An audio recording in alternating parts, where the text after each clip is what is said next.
বন্ধুরা, আজকে কৃষ্ণ হেসেল থেকে আমি আজকে শোল মাছ আর ফুলকপি দিয়ে রান্না করব। আমি শোল মাছটা এনেছি আজকে ফুলকপি দিয়ে করার জন্য।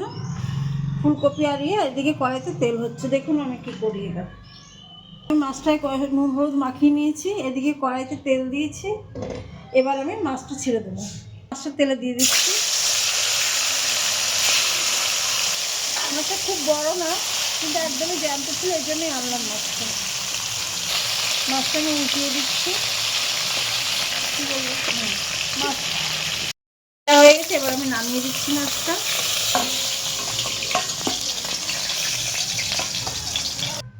কপিটা ভেজে নিচ্ছি। ভাজাটা আমার অনেকটা হয়েছে, আরেকটু হবে লাল হলে তাহলে নামিয়ে দেবে। এখনকার কপিটা একটু লাল না করলে খাওয়া যায় না। হ্যাঁ, এবার কপিটা ভাজা হয়ে গেছে, এবার আমি নামিয়ে দিচ্ছি। হ্যাঁ, জিরেটা ফোড়ন দিয়ে দিলাম। আলুটা আমি দিয়ে দিলাম খেয়ে। হ্যাঁ, স্বাদ মতো নুন দেবো। দিয়ে দিলাম।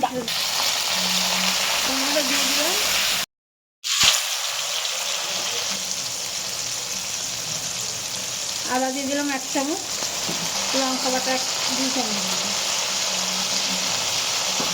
ধনিয়া দিয়ে ছোটো চামচের 1 চামচ, গুঁড়ো 1 চামচ, ছোটো চামচের 2 চামচ লঙ্কার গুঁড়ো দেবো।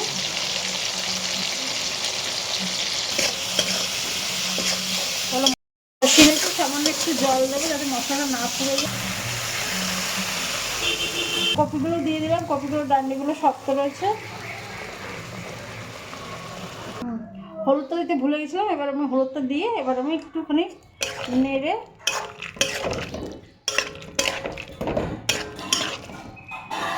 ঢাকা দিয়ে দেবো। একটু ঢাকা দিয়ে দিচ্ছি। দেখুন আমার একটা কষানো হয়ে এসছে, আর একটুখানি জল মুখবে।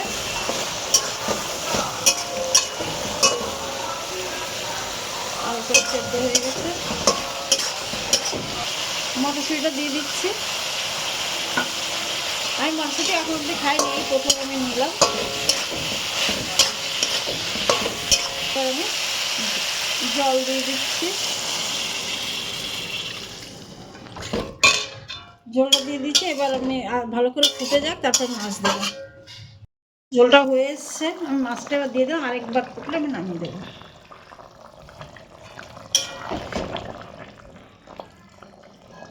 গরম মশলা দিয়ে দিলাম।